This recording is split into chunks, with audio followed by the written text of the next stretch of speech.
자, 미국 증시의 분위기를 생생하게 전해드리겠습니다. 이항영의 월가이드 시간이고요. MTN 이항영 전문위원 함께하겠습니다. 어서 오세요. 네, 안녕하세요. 네, 안녕하세요.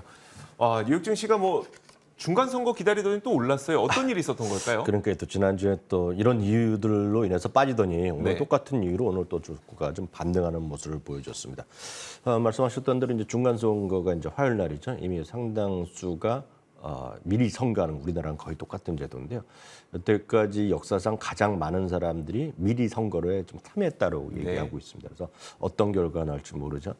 소비자 물가 발표를 앞두고 있는데 여하튼 주시장은 지난주에 어려움에서 일단은 반등세로 일단은 이번 한 주 출발을 한 것이 분명 사실이 되겠습니다. 그래서 결국 이틀 연속으로 지난 주말 오늘까지 해서 이틀 연속으로 주가는 올라갔습니다. 섹터별로 보면 유틸리티라든가 임의소비재 등 2개가 하락했고요. 반면에 기술주라든가 커뮤니케이션 등 9개 주 섹터가 모두 반등에 일단은 성공했습니다.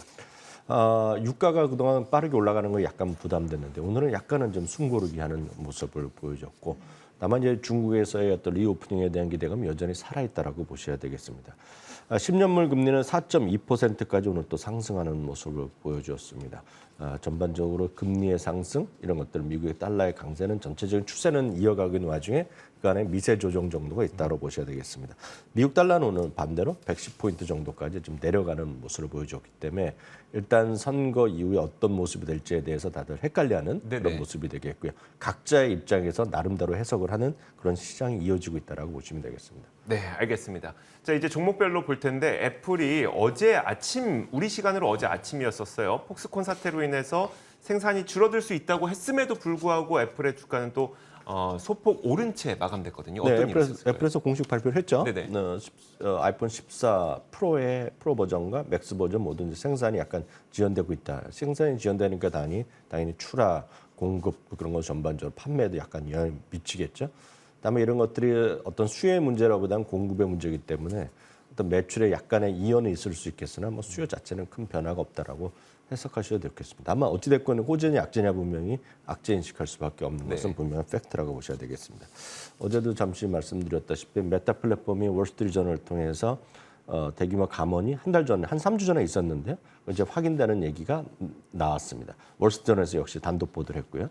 메타 플랫폼스에서는 지금 이번 주 들어서 월요일부터 아주 긴급한 비즈니스 트립 아니면 전부 다 여행을 중지하라는 얘기를 했거든요. 그러니까 그 이후에 어떻게 될지 모르죠. 다만 장기적으로 봤을 때 메타 플랫폼스나 이런 것들이 어떤 결과가 나올지 모르지만 대규모 감원이 나고 구조조정이 나오면 그만큼 비용은 감소되는 거기 때문에 일시적으로 호재 인식하는 수가 왕왕 있습니다. 그래서 오늘 그런 것 때문에 그런지 오늘은 6% 정도 반등한 것이 사실이 되겠습니다. 다만 최근에 데이터를 보면 10대들의 경우 틱톡의 점유율은 더 올라가고요. 인스타나 페이스북 말할 것 없이 다 떨어지고 있기 때문에 전반적으로 앞으로의 미래에 대해서 큰 그림에 대해서는 각자 생각을 다 다르실 것 같습니다. 맥도날드는 0.7% 얼마 안 올라간 건 사실이지만 오늘 맥도날드 창립 이래 사상치 효과를 또 기록한 것이 되겠고요. 레이먼드 제임스는 증권회사가 되겠는데요. 레이먼드 제임스 파이낸셜도 오늘 0.9% 올라가면서 사상치 효과를 가고 있습니다.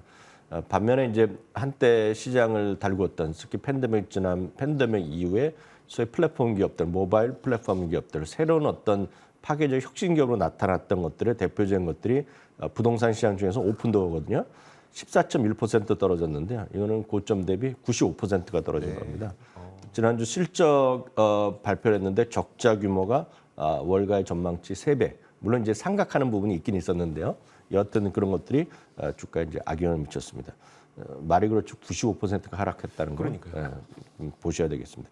카바나도 자동차 중고차 딜러 같은 건데 이게 모바일 인터넷으로 하는 겁니다. 그래서 자판기 같이 해서 자동차를 팔 수 있다. 그런 개념으로 출발하는 개념이라서 우리나라도 이제 모바일에서 자동차를 사고 파는 분이 많이 있잖아요. 지금 현실적으로. 하여튼 미국에서는 카바나인데요. 15.7%. 금년 들어서만도 주가가 97%가 떨어졌습니다.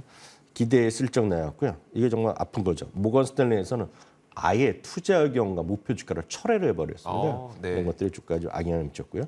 오늘 아마 이런 좀 자잘한 주식, 급등락 주식을 좋아하시는 분들 가장 관심이 모였던 것은 디지털 월드 애퀴지션이라는 스펙 기업입니다. 이거 아시는 분은 계실 것 같은데요.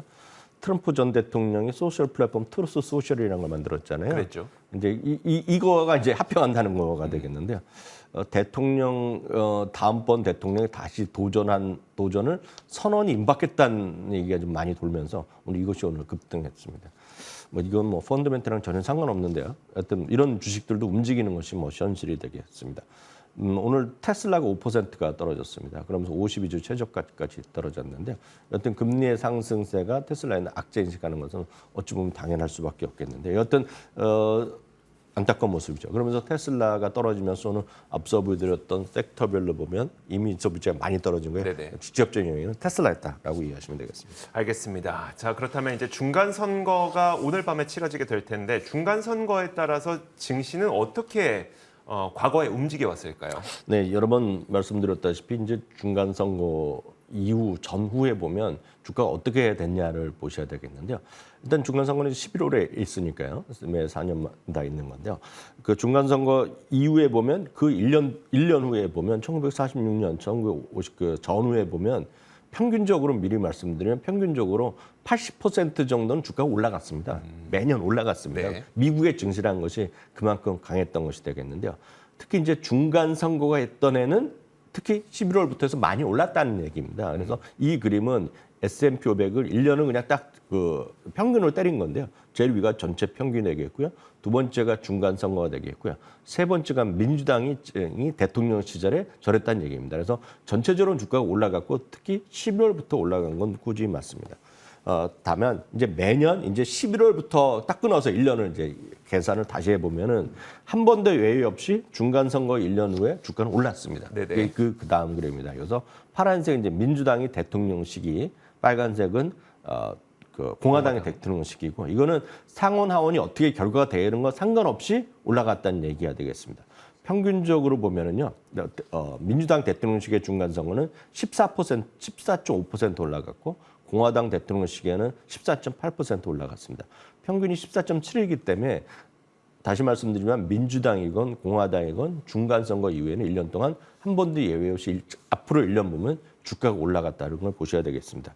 그럼 이제 궁금하신 것이 그럼 왜 올라갔냐? 왜 올랐냐? 네, 왜 올라갔냐? 이건 얘기 여러 가지 관점에서 할 수 있지만 오늘은 LPL 파이낸셜의 내용을 인용해 드리면 첫 번째는 선거에 따른 불확실성이 해소된다는 얘기입니다. 뭐냐면 선거 전에는 많은 분들이 불안해할 거 아닙니까? 누가 그렇죠. 대통령이 현재 대통령인데 중간 선거에서 현재는 공화당 민주당이 지금 미국 기준으로 보면 상원 하원을 다 장악하고 있는 거나 마찬가지거든요. 그렇죠. 근데 이번에는 어떻게 될 거냐? 이제 많은 분들이 공화당이 이길 거라고 생각하고 있고 미국에서 그런 얘기하고 있는데 그렇게 되면 세상이 이제 끝날 것 같기도 하지만 또 좋아질 것 같다는 사람들이 헷갈리잖아요. 그래서 일단 불확실성이 해소된다라고 보셔야 되겠고요. 특히 이제 굳이 더 따져보면 중간 선거하면 이제 대통령 집권 2년 차가 되겠는데요. 누가 대통령이었더라도 다들 불만이 많았을 거 아닙니까? 그렇죠. 물론 좋은 정책도 있겠고 주가 올라가는 것도 있겠지만 최근에 보면 예를 들어서 금리가 이렇게 올라가고 너무 통화 정책을 이렇게 하고 예를 들어 반대쪽에 있는 사람들 보면 너무 지금 돈을 뿌렸기 때문에 이게 인플레이션 된 거 아니냐. 그래서 각자 다 다른 생각을 한다는 네네. 거거든요. 그런데 이제 중간 선거를 통해서 최소한 현재의 정권, 누가 대통령이든 간에 현재의 정권의 소위 인기 없는 정책들이 결국 수정되는 계기로 작용할 수 있다라는 그런 그런 기대감이 있었고 현실화됐었다는 거죠. 그러니까 이런 것들로 인해서 중간 선거 이후에 주가가 상승했다라는 그런 설명도 있다라고 참고하시면 되겠고요. 특히 이번만 말씀드리면 지금 상원은 5대 5입니다. 50대 50이기 때문에 지금 부통령을 통해서 그렇죠. 민주당이 이기는 의사결정을 하고 있다고 보셔야 되겠는데요. 지금은 이제 이번에는 공화당이 상하원을 다 이길 가능성이 커져 있다라고도 다들 얘기를 하고 있는데요. 일단 그렇게 되면 월가의 시각은 일정한 수준의 주가 랠리가 있을 것이다라는 얘기를 하고 있고요. 특히 이제 기대하는 사람 입장에서 보면 금리가 하락하고 결국은 금리가 좀 너무 강하니까 올랐으니까 금리가 좀 하락하고 그러면 결국 달러가 조금 내려가지 않겠냐 네. 그런 기대감 정도 있다라고 보셔야 되겠지만 이런 건 모두 기대감일 뿐이고요. 일단 막상 뚜껑이 어떻게 열릴지 모르겠습니다. 네, 알겠습니다.